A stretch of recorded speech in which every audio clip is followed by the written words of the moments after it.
अध्याय 2 गर्भस्थ भगवान श्रीकृष्णांचे देवतांद्वारे स्तवन. कंसाने यदू, भोज, अंधक तसेच शूरसेन अशा कुळांची राज्ये स्वतःच्या नियंत्रणात आणली.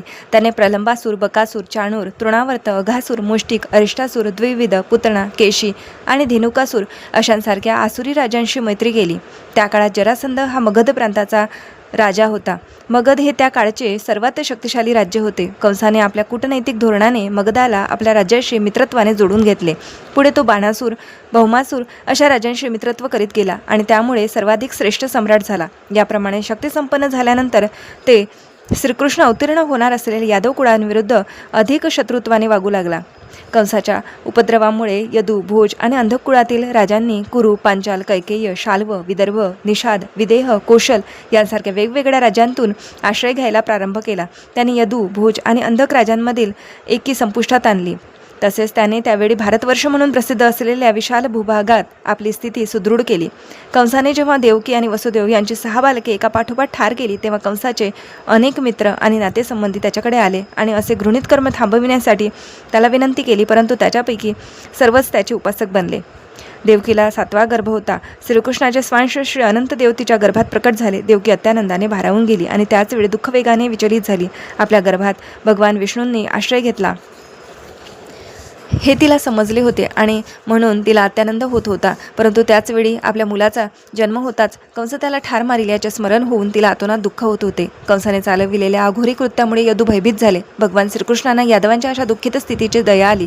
त्यांनी आपल्या अंतरंगा योगमाया शक्तीला पाचारण केले. भगवान श्रीकृष्ण ब्रह्मांडाचे स्वामी आहे, तरी ते विशेष करून यदुवंशाचे स्वामी आहेत. योगमाया ही भगवंताची एक प्रमुख शक्ती आहे. वेदांमध्ये भगवंताच्या अनंत शक्ती असल्याचे म्हटले आहे.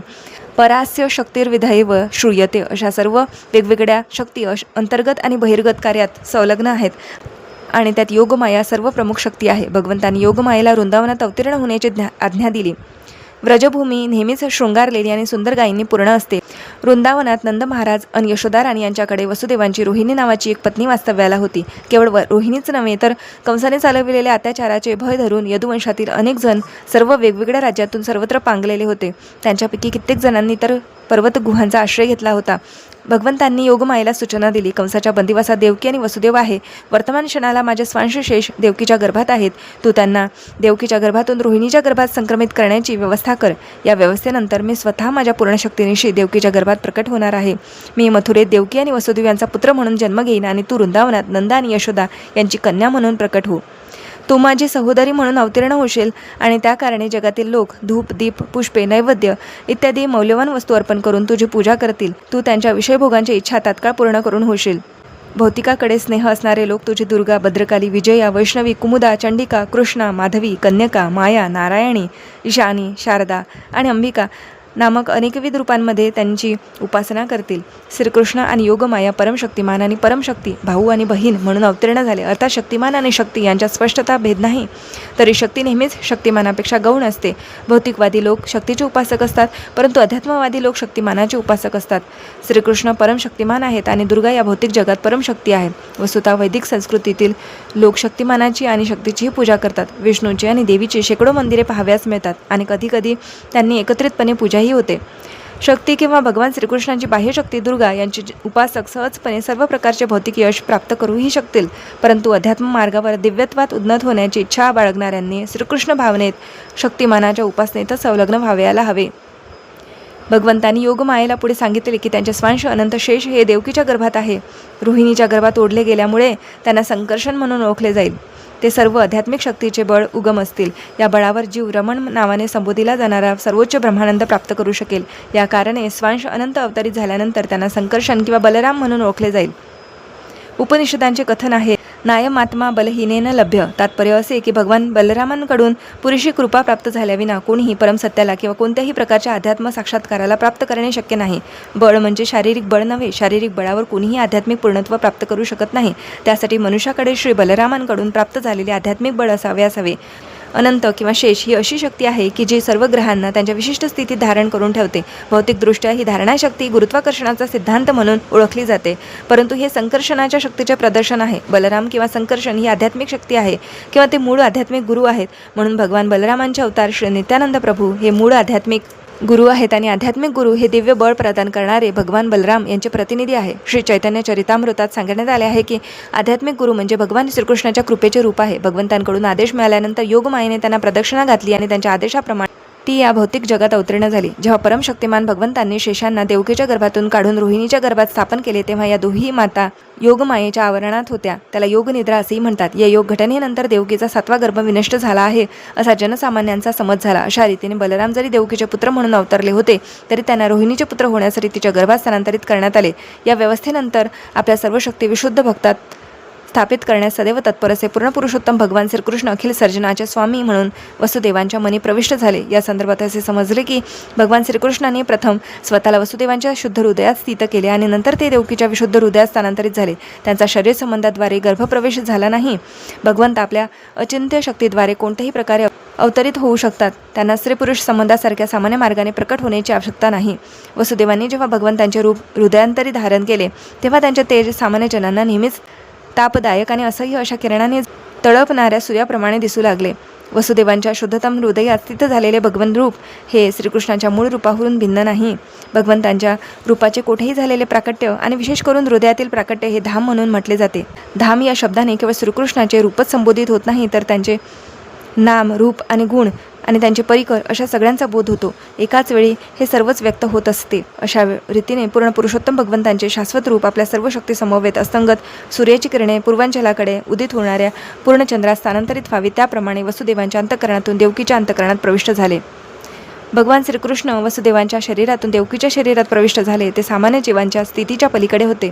जेथे भगवान श्रीकृष्ण असतात तेथे नारायणांसारखे त्यांचे स्वांश आणि नृसिंह वराहादी अवतार हे त्यांच्यात समाविष्ट असतात आणि ते सर्वजण भौतिक अस्तित्वाच्या नियमांच्या पलीकडे असतात हे आपण जाणून घेतले पाहिजे.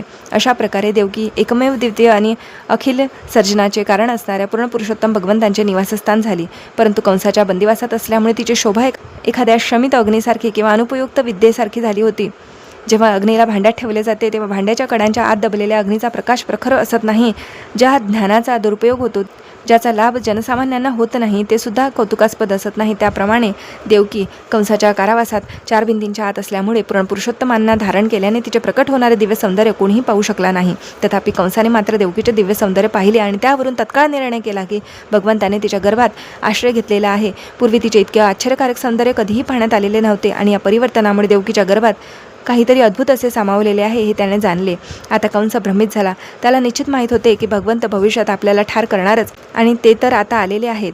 कंस विचार करू लागला, आता देवकीचे काय करावे. हे निश्चित की कृष्ण देवतांचे कार्य सिद्ध करण्यासाठी आलेला आहे आणि मी देवकीला ठार मारले तरी त्याच्या कार्याला बाधा येणार नाही.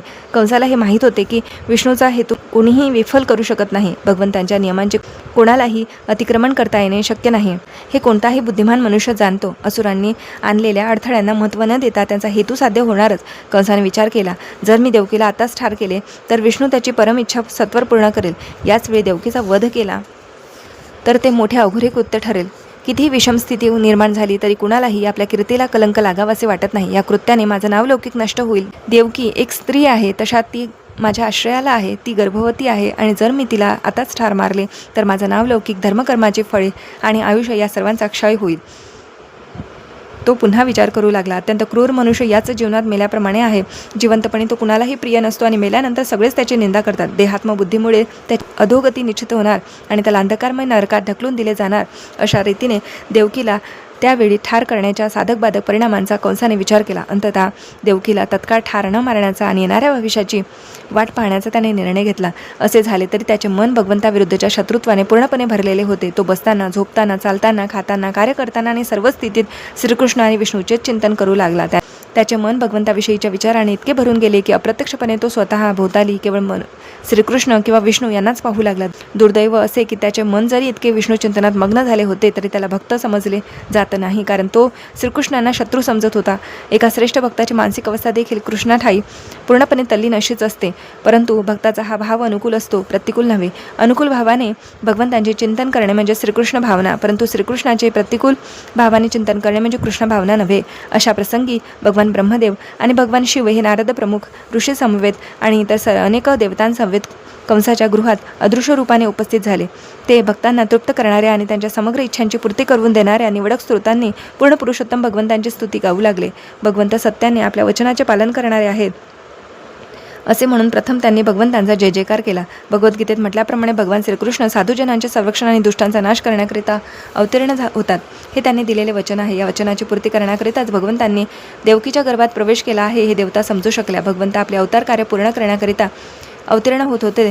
त्यामुळे देवता आनंदात होत्या आणि त्यांनी भगवंतांना सत्यम परम सत्य म्हणून संबोधित केले. प्रत्येक जण सत्याच्या शोधात आहे. हा जीवनाचा सात्विक मार्ग आहे. देवता सूचना देतात की श्रीकृष्ण परमसत्य आहे. पूर्ण कृष्ण भावनेद्वारेच परमसत्याची प्राप्ती होऊ शकते. सापेक्ष सत्य त्रिकालबाधित सत्य नाही. काळाचे भूत भविष्य वर्तमान असे 3 विभाग आहे. श्रीकृष्ण भूत वर्तमान भविष्य अशा तिन्ही काळात सदैव सत्यच आहेत. भौतिक जगातील प्रत्येक गोष्ट परम कालतत्वाद्वारे भूत भविष्य वर्तमान यांनी नियंत्रित आहे. परंतु या सृष्टीपूर्वी श्रीकृष्ण अस्तित्वात होते. जेव्हा सृष्टी निर्माण होते तेव्हा सर्व काही श्रीकृष्णाठायी अधिष्ठित असते आणि जेव्हा ही सृष्टी संपेल तेव्हा श्रीकृष्णच अस्तित्वात राहतील. म्हणून कोणत्याही परिस्थितीत ते परम सत्य आहे. या भौतिक जगात जर काही सत्य म्हणून असेल तर ते परम सत्यापासून श्रीकृष्णांपासून प्रकाशित आहे. या जगात ऐश्वर्य म्हणून जे काही आहे त्याचे कारण श्रीकृष्णच आहे. या जगात जी कीर्ती म्हणून आहे त्या कीर्तीचे कारण श्रीकृष्णच आहे. या भौतिक जगात सामर्थ्य म्हणून जे आहे त्याचे कारण श्रीकृष्णच आहे. या भौतिक जगात ज्ञान शिक्षण म्हणून जे आहे त्या ज्ञानाचे शिक्षणाचे कारण श्रीकृष्णच आहे. या कारणे श्रीकृष्ण अखिल सापेक्ष सत्यांचे उगम आहे. हे जग 5 प्रमुख तत्वांनी बनले आहे. पृथ्वी, आप, तेज, वायू आणि आकाश या आणि इतर अशा तत्वांची निर्मिती श्रीकृष्णांपासूनच होते. भौतिकवादी शास्त्रज्ञ या प्राथमिक 5 तत्वांचा भौतिक सृजनाचे कारण म्हणून स्वीकार करतात. परंतु स्थूल स्वरूपातील आणि सूक्ष्म स्वरूपातील तत्वे श्रीकृष्णाने निर्माण केलेली आहे. या भौतिक जगात कर्म संघर्ष करणारे प्राणी मात्र देखील श्रीकृष्णांच्या तटस्थ शक्तीचे उत्पादन आहे. भगवद्गीतेत 7व्या अध्यायात स्पष्ट करण्यात आले आहे की अखिल सृष्टी श्रीकृष्णांच्या श्रेष्ठ आणि कनिष्ठ शक्तींचे संमिश्रण आहे. प्राणी मात्र हे श्रेष्ठ शक्ती आहेत तर जड भौतिक तत्वे त्यांची कनिष्ठ शक्ती आहे. आपल्या अव्यक्त स्वरूपात सर्व घटक श्रीकृष्णातच सामावतात. भौतिक सर्जनाविषयीच्या विश्लेषणात्मक अभ्यासासंदर्भाने देवता पूर्ण पुरुषोत्तमाच्या परम रूपाची सदर प्रार्थना करू लागल्या. हे भौतिक सृजन काय आहे? हे एका वृक्षासमान आहे. वृक्ष भूमीवर उभा असतो. अगदी त्याप्रमाणे भौतिक सर्जनरूपी वृक्ष भौतिक प्रकृतीच्या पृष्ठावर उभा असतो. या भौतिक सृष्टीची तुलना वृक्षांशी का करण्यात येते? या समयानुसार वृक्ष तोडला जातो. वृक्ष याचा अर्थच असा की जो कधी काळी तोडला जाईल. या भौतिक सर्जनात्मक वृक्षाला आत्यंतिक सत्य म्हणून स्वीकारले जाऊ शकत नाही. भौतिक सृष्टीवर काळाचा प्रभाव आहे परंतु श्रीकृष्णांचे शरीर शाश्वत आहे. श्रीकृष्ण सृष्टीपूर्वी होते. भौतिक सृष्टी अस्तित्वात आहे तेव्हाही ते आहेतच आणि भौतिक सृष्टीचा ऱ्हास झाल्यावरही ते राहतील. कठोपनिषदात सुद्धा या भौतिक प्रकृती रूपी भूमीवर उभ्या असलेल्या भौतिक सर्जनरूपी वृक्षांचे उदाहरण देते. या वृक्षाची सुख आणि दुःख अशी 2 फळे आहेत जे शरीररूपी वृक्षावर निवास करतात. ते 2 प्रकारचे पक्षी आहेत. एक पक्षी श्रीकृष्णाचे एकदेशीय स्वरूप म्हणून जो परमात्मा आहे तो आणि दुसरा जीव या भौतिक सर्जनरूपी वृक्षांची फळे भक्षण करीत असतो. कधी तो आनंदरूपी फळे भक्षण करतो तर कधी दुःखरूपी फळे भक्षण करतो. दुसरा पक्षी मात्र आनंद किंवा दुःख या स्वरूपातील कोणतेही फळ भक्षण करण्यास उत्सुक नसतो. तो आत्मतृप्त असतो. कठोपनिषद पुढे सांगते की शरीररूपी वृक्षावरील एक पक्षी तर फळे खात असतो आणि दुसरा पक्षी केवळ द्रष्टा म्हणून राहतो. उपरोक्त वृक्षांची मुळे 3 दिशांना पसरलेली आहे असे म्हटले आहे. याचा अर्थ असा की रज तम सत्व हे प्रकृतीचे गुण त्या वृक्षांची मुळे होत. ज्याप्रमाणे वृक्षांची मुळे सर्वत्र पसरतात त्याप्रमाणे प्रकृतीच्या सत्व रज तम या गुणांच्या संगतीने मनुष्य आपल्या भौतिकात अस्तित्वाचा काळ अधिकाधिक वाढवितो. फळाच्या चवीचे 4 प्रकार आहे. धर्म, अर्थ, काम, मोक्ष. प्रकृतीच्या 3 गुणातील वेगवेगळ्या संबंधानुसार जीव वेगवेगळ्या प्रकारची धार्मिकता, वेगवेगळ्या प्रकारचा आर्थिक विकास, वेगवेगळ्या प्रकारचा विषयभोग आणि वेगवेगळ्या प्रकारची मुक्ती यांची चव चाकतो. वस्तुतः सर्व प्रकारचे भौतिक कर्म तमोगुणातच संपन्न होत असतात. परंतु गुण 3 असल्याने तमोगुण कधीकधी सत्वगुण अथवा रजोगुण यांनी आवृत्त असतो इतकेच. या भौतिक फळांची चव 5 इंद्रियाद्वारे चाखली जाते. ज्ञान प्राप्त करण्याची जी 5 ज्ञानेंद्रिय आहे तीच शोक, भ्रम, दौर्बल्य, मृत्यू, क्षुधा आणि तृष्णा या 6 दोषांच्या माराने आक्रांत आहे. हे भौतिक शरीर अथवा भौतिक सृजन त्वचा, स्नायू, मांस, मज्जा, अस्थि, चरबी, वीर्य अशा 7 पदार्थांनी आच्छादिलेले आहे. या वृक्षाच्या पृथ्वी, आप, तेज, वायू, आकाश, मन, बुद्धी, अहंकार अशा 8 फांद्या आहे. या शरीराची 2 डोळे, 2 नासिका, 2 कान, 1 तोंड, 1 जननेंद्रिय, 1 मलोत्सर्ग मार्ग असे 9 द्वारे आहेत. तसेच या शरीरात संचलित असणारे प्राण, अपान, व्यान, उदान, समान इत्यादी वायू आहेत. वर स्पष्ट केल्याप्रमाणे या वृक्षांवर बसलेले 2 पक्षी म्हणजे जीव आणि परमात्मा स्वरूपी भगवंत हे होत. येथे भौतिक सृजनाचे मूळ कारण भगवंत असल्याचे वर्णन करण्यात आले आहे. भगवंत स्वतःचा इतर रूपात विस्तार करून प्राकृतिक त्रिगुणांवर आधिपत्य करतात. श्री विष्णू सत्वगुणाचे, ब्रह्मदेव रजोगुणाचे आणि शिव तमोगुणाचे अधिकारी आहेत. ब्रह्मदेव रजोगुणाद्वारे या भौतिक सृष्टीची रचना करतात. भगवान श्री विष्णू सत्वगुणाद्वारे या सृष्टीचे पालन करतात आणि भगवान शिव तमोगुणाद्वारे या सृष्टीचा संहार करतात. अखिल सृजन अंततः भगवंतामध्येच आश्रय घेते. तेच उत्पत्ती, स्थिती आणि लय करणारे आहे. जेव्हा संपूर्ण भौतिक सृष्टीचा ऱ्हास होतो तेव्हा भगवंतांची शक्ती म्हणून सूक्ष्म रूपात ती परम भगवंतांच्या देहात आश्रय घेते. देवतांनी प्रार्थना केली, वर्तमान समयी परम भगवान श्रीकृष्ण या सृष्टीचे पालन करण्याकरिताच अवतीर्ण होत आहे. वस्तुतः परम कारण एकच आहे, परंतु प्रकृतीच्या 3 गुणांनी भ्रमित होऊन मूढ मनुष्यांना हे भौतिक जग अनेक कारणातून निर्माण झाल्यासारखे दिसते. विवेकी पुरुष पाहू शकतात की श्रीकृष्ण हेच सर्व कारणांचे कारण आहे. ब्रह्मसंहितेत म्हटले आहे की सर्व कारणम श्रीकृष्ण पूर्ण पुरुषोत्तम भगवान हेच सर्व कारणांचे कारण आहे. ब्रह्मदेव हे सृष्टी रचणारे त्यांचे केवळ एक प्रतिनिधी आहे. विष्णू हे पालन करण्यासाठी श्रीकृष्णांचे अंश विस्तार आहे आणि भगवान शिव हे संहारार्थ श्रीकृष्णाचे एक रूप आहे. देवतांनी प्रार्थना केली, प्रिय प्रभू, तुमचे शाश्वत रूप समजणे अतिशय कठीण आहे. सामान्य जन तुमचे वास्तविक रूप जाणण्यास असमर्थ आहे.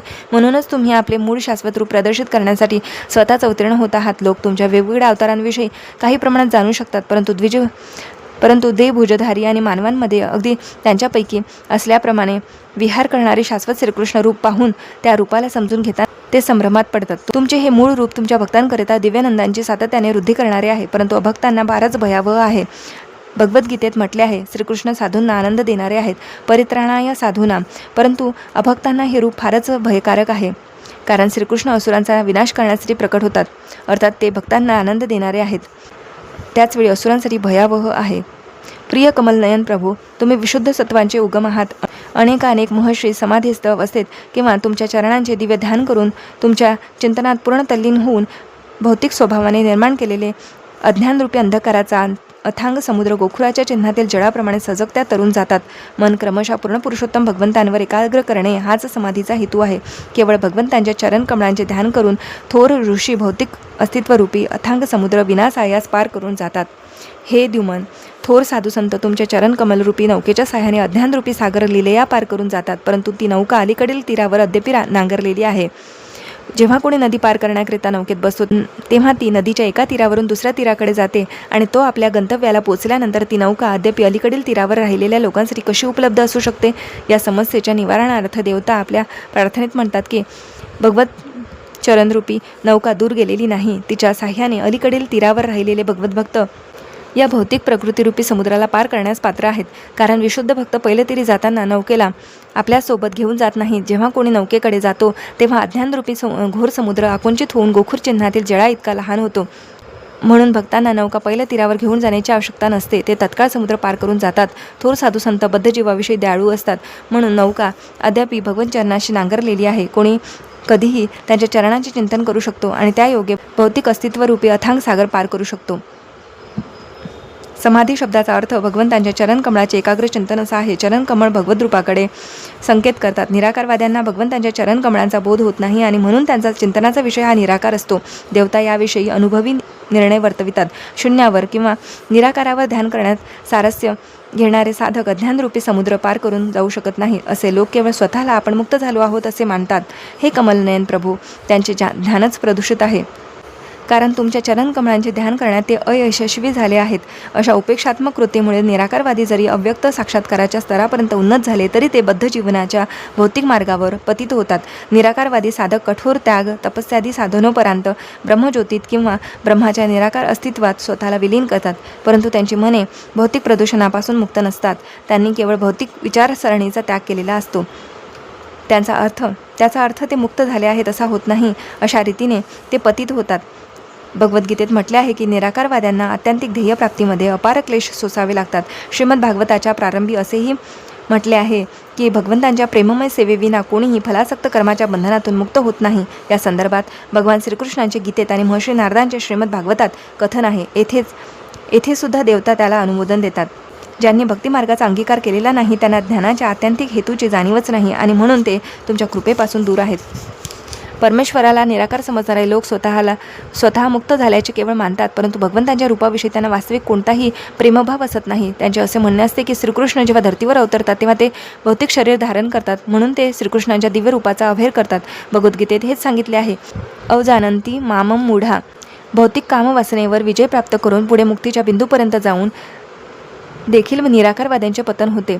केवळ ज्ञान व्हावे म्हणून ते प्रत्येक गोष्ट जाणण्याचा प्रयास करतात, परंतु भगवत भक्तीचा स्वीकार करीत नाहीत आणि म्हणून त्यांना इच्छित पूर्णत्व प्राप्त होत नाही. त्यांनी उठविलेले क्लेश हीच त्यांची मिळकत असते. भगवद्गीतेत असे स्पष्ट म्हटले आहे की ब्रह्मानुभूती ही सर्व काही नव्हे. ब्रह्मानुभूतीमुळे आसक्तीरहित आनंद आणि मनशांती मिळण्यास होईल, परंतु या स्थितीनंतर भक्तिमय सेवेचा स्वीकार करणे आवश्यक आहे.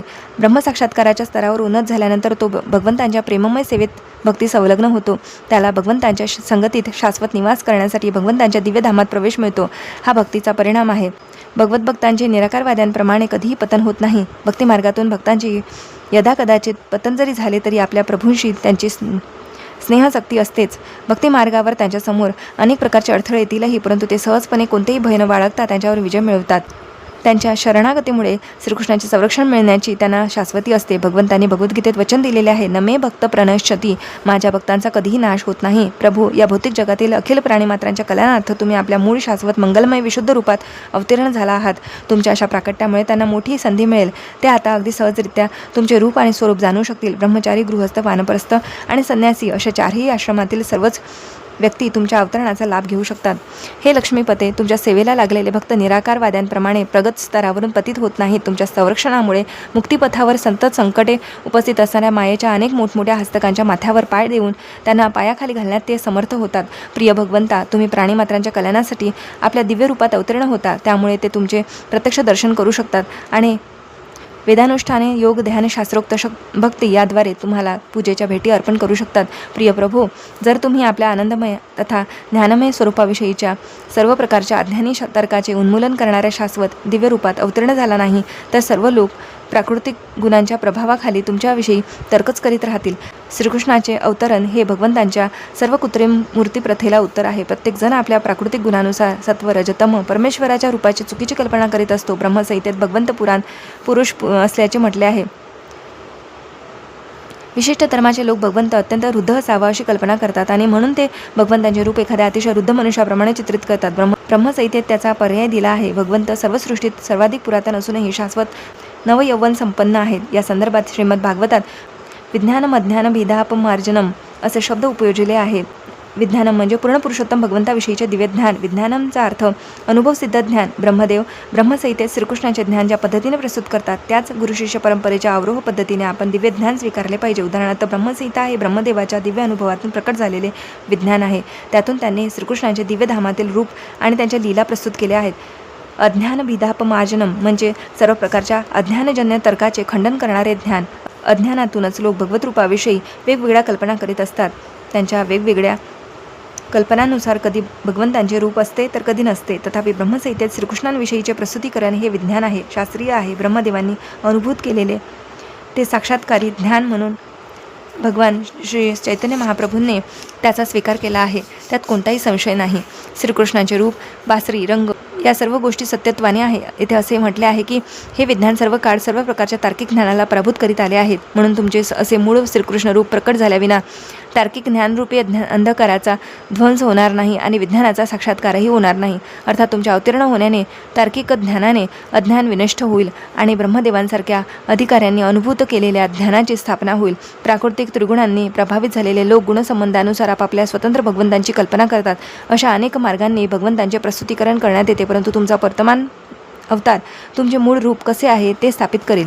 निराकारवादी लोक सदोष मताचा आग्रह धरून मोठा प्रमाद करतात. ते असे समजतात की भगवंतांचे भौतिक जगात अवतरण होते तेव्हा त्यांचे ते रूप पांचभौतिकच असते, परंतु सत्वगुणयुक्त असते. वस्तुतः श्रीकृष्ण रूप किंवा नारायण रूप कोणत्याही भौतिक कल्पनेच्या मर्यादेत नाही. निराकारवाद्यांचे अग्रणी श्रीपाद शंकराचार्य यांनी देखील नारायण परो व्यक्तात हे मान्य केले आहे. भौतिक सृष्टीचे कारण अव्यक्त प्रकृती आहे आणि भगवान श्रीकृष्ण या भौतिक प्रकृतीच्या पलीकडील दिव्य स्वरूपी आहे. श्रीमद भागवतात त्यांचे विशुद्ध सत्व म्हणून वर्णन करण्यात आले आहे. ते प्राकृतिक सत्वगुणाच्या संसर्गातही नाहीत. ते प्राकृतिक सत्वगुणाच्या स्थितीच्या पलीकडे सच्चिदानंद स्वरूपी आहेत. प्रिय भगवंता, तुम्ही युगानुयुगातून प्रकट होत असता तेव्हा विभिन्न परिस्थितीनुसार वेगवेगळी नावे आणि रूपे धारण करतात. श्रीकृष्ण ते तुमचे एक प्रमुख नाव आहे, कारण तुम्ही सर्वाकर्षक आहात. तुम्हाला श्याम सुंदर म्हणून संबोधण्यात येते, कारण तुमचे सौंदर्य दिव्य आहे. श्याम म्हणजे सावळा, तरीही तुम्ही कोटी कामदेवांपेक्षाही सुंदर आहात. कंदर्प कोटी कमनीय. जरी तुमच्या अंगकांतीची तुलना श्याम मेघांशी करण्यात येते, तरी तुम्ही परम दिव्य स्वरूपी असल्याचे तुमचे सौंदर्य कामदेवाच्या सौंदर्यापेक्षाही अनंत पटीने अधिक आहे. कधी कधी तुम्हाला गिरीधारी म्हणून संबोधण्यात येते, कारण तुम्ही गोवर्धन पर्वत उचलतात. तुम्हाला नंदनंदन वासुदेव किंवा देवकीनंदन असेही संबोधण्यात येते, कारण तुम्ही नंद महाराज वसुदेव देवकीच्या पुत्ररूपाने अवतीर्ण होता. तथापि निर्विशेषवादी लोक तुमची अशी नावे तुमच्या विशिष्ट कार्यावरून किंवा गुणांवरून पडली असल्याचे समजतात, कारण ते एका निरीक्षकाच्या भूमिकेवरून तुमच्याकडे पाहतात. प्रिय प्रभू, मानसिक तर्काने तुमचे परम स्वरूप, रूप आणि लीला यांचा अभ्यास करण्याचा प्रयत्न म्हणजे वास्तविक जाणीवेप्रत पोहोचण्याचा मार्ग नव्हे. मनुष्याने स्वतःला प्रेममय सेवेत संलग्न करायला हवे, तेव्हाच तो तुमचे परम स्वरूप, दिव्य नाम, रूप, गुण इत्यादी जाणू शकतो. तुमच्या चरण कमळांच्या सेवेत वास्तविक ज्याला थोडीशी जरी गोडी आहे, तोच केवळ तुमचे दिव्य स्वरूप, रूप आणि गुणांविषयी समजू शकतो. इतर लोक लाखो वर्षे तर्क करीत राहतील, परंतु तुमच्या वास्तविक स्थितीचा एक अंशही जाणणे त्यांना शक्य नाही. भगवान श्रीकृष्ण अभक्ताद्वारे कधीही जाणले जाऊ शकत नाही, कारण श्रीकृष्णाच्या वास्तविक स्वरूपावर योगमायेचे आवरण आहे. भगवद्गीतेत याची पुष्टी होते. नाहम प्रकाश सर्वस्य. भगवंत म्हणतात, मी सर्वांसाठी प्रकाशित होत नाही. भगवान श्रीकृष्ण कुरुक्षेत्राच्या रणांगणावर प्रत्यक्षपणे उपस्थित होते आणि सर्वांना त्यांचे दर्शन झाले, परंतु सर्वांनाच ते पूर्ण पुरुषोत्तम भगवान आहे हे समजू शकले नाही. तरीसुद्धा त्यांच्या उपस्थितीत रणांगणावर मृत्यू पावलेले सर्व योद्धे भौतिक बंधनातून सुटून मुक्तीला प्राप्त झाले. हे प्रभू, निराकारवादी लोकांना आणि नास्तिकांना तुमचे नाम आणि रूप अभिन्न कसे आहे हेच समजत नाही. भगवंत परमस्वरूपी असल्याने त्यांचे नाम आणि रूप भिन्न नाही. भौतिक जगात मात्र नाव तथा रूप यात भेद आहे. आंबा या नावाहून वास्तविक आम्रफळ वेगळे आहे. आंबा आंबा म्हणून कोणी आंब्याची रुची जाणू शकत नाही, परंतु भगवन नाम आणि प्रत्यक्ष भगवंत अभिन्न असल्याचे जाणणारा भक्त हरे कृष्ण महामंत्राच्या संकीर्तनात संलग्न राहून हरे कृष्ण कृष्ण कृष्ण हरे हरे, हरे राम राम राम हरे हरे भगवंतांच्या संगतीचा साक्षात्कार निरंतर करतो. परम सत्याविषयीच्या ज्ञानात जे अत्याधिक उन्नत नाहीत, त्यांच्याकरिता भगवान श्रीकृष्ण आपल्या दिव्य लीला प्रकाशित करतात. असे लोक केवळ भगवंतांच्या लीलांचे स्मरण करून पूर्ण लाभ प्राप्त करू शकतात. ज्याप्रमाणे भगवंतांचे दिव्य नाम आणि रूप अभिन्न आहेत, त्याप्रमाणेच भगवंतांच्या दिव्य लीला आणि त्यांचे रूप हे देखील अभिन्न आहे. स्त्रिया, श्रमिक, वैश्य अशा अल्पबुद्धी असणाऱ्या वर्गासाठी महर्षी व्यासदेवांनी महाभारताची रचना केली. महाभारतात भगवान श्रीकृष्ण आपल्या वेगवेगळ्या कृतींमधून उपस्थित आहेत. महाभारत हा इतिहास आहे आणि केवळ श्रीकृष्णाच्या दिव्य कार्याचे अध्ययन, श्रवण, स्मरण करून अल्पबुद्धीचा वर्ग देखील क्रमाक्रमाने शुद्ध भक्तांच्या स्तरावर उन्नत होऊ शकतो. भगवान श्रीकृष्णांच्या दिव्य चरण कमळांच्या चिंतनात सदैव घडून गेलेले, तसेच श्रीकृष्ण भावनेत त्यांच्या भक्तिपूर्ण सेवेत अखंडपणे संलग्न असलेले शुद्ध भक्त हे या भौतिक जगात आहेत असे समजण्यात येत नाही. श्रील रूप गोस्वामी स्पष्ट करतात की जे तन, मन आणि कर्म याद्वारे सदैव श्रीकृष्ण भावनेत संलग्न आहेत, ते वर्तमान शरीरातच मुक्त झालेले आहे. भगवद्गीतेतही त्याची पुष्टी करण्यात आली आहे. भक्तिमार्गात संलग्न असणाऱ्यांनी भौतिक स्थितीला अगोदरच पार केलेले असते. भगवान श्रीकृष्ण भक्त आणि अभक्त अशा सर्वांना जीवनाच्या परम ध्येयाची अनुभूती करून देण्याची संधी प्रदान करण्यासाठी अवतीर्ण होतात. भक्तांना त्यांना प्रत्यक्ष पाहण्याची आणि पूजा करण्याची संधी मिळते. ते ज्या स्तरावर नाही त्यांना त्यांच्या कार्याची ओळख करून घेण्याची संधी मिळते आणि त्या योग्यत ते देखील त्याच स्तरावर प्रगत होतात. प्रिय प्रभू, हे ईश, तुम्ही ज्यावेळी पृथ्वीवर प्रकट व्हाल त्यावेळी कंस आणि जरासंधासारख्या समस्त असुरांना नष्ट कराल, त्यामुळे जगाचे भाग्य उजळून निघेल. तुम्ही ज्यावेळी पृथ्वीवर भ्रमण कराल त्यावेळी तुमचे चरणकमळ, ध्वज, त्रिशूळ आणि वज्रासारख्या चिन्हांनी ही भूमी अंकित करतील. आम्हालाही त्याचे दर्शन प्राप्त होईल. अशा प्रकारे धरणी आणि स्वर्गलोकातील आमच्यासारखे रहिवासी अशा दोघांवरही तुम्ही कृपावंत व्हाल. हे प्रभू, देवता प्रार्थना करीत होत्या, तुम्ही अजन्मा आहात म्हणून आनंदमय लीला संपादन करण्याव्यतिरिक्त आपल्या अवताराचे दुसरे कारण आम्हाला दिसत नाही. भगवद्गीतेत जरी भगवंतांच्या अवताराचे प्रयोजन स्पष्ट करण्यात आले आहे की ते साधूचे संरक्षण करण्याकरिता आणि अभक्तांचा नाश करण्याकरिता अवतीर्ण होतात, तरी वस्तुतः ते आपल्या भक्तांच्या भेटीकरिताच अवतीर्ण होतात. ते केवळ अभक्तांचा विनाश करण्यासाठीच प्रकट होतात असे नव्हे. अभक्त तर केवळ भौतिक प्रकृतीच्या एका लाथेने सुद्धा नष्ट होऊ शकतात. बहिरंगा शक्तीच्या अर्थात भौतिक प्रकृतीच्या उत्पत्ती, स्थिती आणि लय या स्वरूपाच्या क्रिया प्रतिक्रिया आपोआपच घडवून आणल्या जातात. परंतु तुमच्या व्यक्तित्वाशी अभिन्न अशा तुमच्या दिव्य नामाचा आश्रय घेऊन भक्तजन मात्र पूर्णपणे सुरक्षित असतात. भगवंत प्रकट होतात तेव्हा भक्तांचे संरक्षण आणि दुष्टांचा विनाश हाच केवळ त्यांचा उद्देश आहे असे मुळीच नाही. या गोष्टी केवळ त्यांच्या दिव्य आनंदासाठी आहे. त्यांच्या अवताराचे दुसरे कोणतेही कारण असू शकत नाही. प्रिय प्रभू, तुम्ही यदुवंशाचे मुकुटमणी म्हणून प्रकट होत आहात. आम्ही तुमच्या चरणकमळांशी सादर प्रणाम करतो. या अवतारापूर्वी तुम्ही मत्स्य, हयग्रीव, कुर्म, हंस, प्रभू रामचंद्र, परशुराम असे अनेक अवतार धारण केलेले आहेत. प्रभू, या स्वयंपूर्ण पुरुषोत्तम भगवान रूपात तुम्ही संपूर्ण त्रैलोक्यात आम्हाला संरक्षण द्यावे. तसेच आमचे जीवन शांततेने व्यतीत व्हावे म्हणून आमची सर्व विघ्ने दूर व्हावीत अशी आम्ही तुमच्या पादपद्मांशी विनंती करतो. प्रिय देवकी माते, तुमच्या गर्भात स्वतः पूर्ण पुरुषोत्तम भगवान वसलेले असून ते आपल्या सर्वच प्रकाश रूपात अवतीर्ण होत आहेत. ते मूळ भगवंत असून आमच्या कल्याणार्थ अवतार घेत आहेत. म्हणून तुम्ही आपला बंधू भोजराज कंस याचे भय बाळगू नये.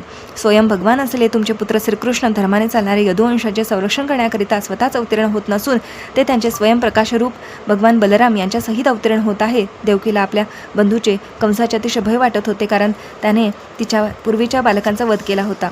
आता तिला श्रीकृष्णाविषयी चिंता लागली होती. विष्णू पुराणात सांगितले आहे की देवकीचे सांत्वन करण्याकरिता स्वर्गातील देव आपल्या पत्न्यांसमवेत तिच्या भेटीला वारंवार येत आणि तिला आता कंसाचे भय बाळगण्याचे काही कारण नाही असे सांगून धीर देत. केवळ भूभार क्षीण करण्यासाठी नव्हे तर यदुवंशाचे हित जतन करण्यासाठी आणि देवकी वसुदेवांचे संरक्षण करण्याकरिता पूर्ण पुरुषोत्तम भगवंत देवकीच्या गर्भातून विशेष रूपाने अवतीर्ण होणार होते. श्रीकृष्णाने वसुदेवांच्या मनात प्रवेश केला. पश्चात ते देवकीच्या मनात प्रविष्ट झाले आणि नंतर त्यांनी देवकीच्या गर्भात स्थानांतर केले. हे आपण येथे लक्षात ठेवले पाहिजे. याप्रमाणे देवदेवतांनी गर्भस्थ भगवंतांची स्तुती केली आणि शिवब्रह्मादी प्रमुख देवदेवता स्वर्गलोकातील आपल्या निवासस्थानाकरिता निघून गेल्या. अशा रीतीने कृष्ण पूर्ण पुरुषोत्तम भगवान या ग्रंथातील गर्भस्थ भगवान श्रीकृष्णांचे देवतांद्वारे स्तवन नामक अध्यायातील भक्तिवेदांत भाष्य संपन्न.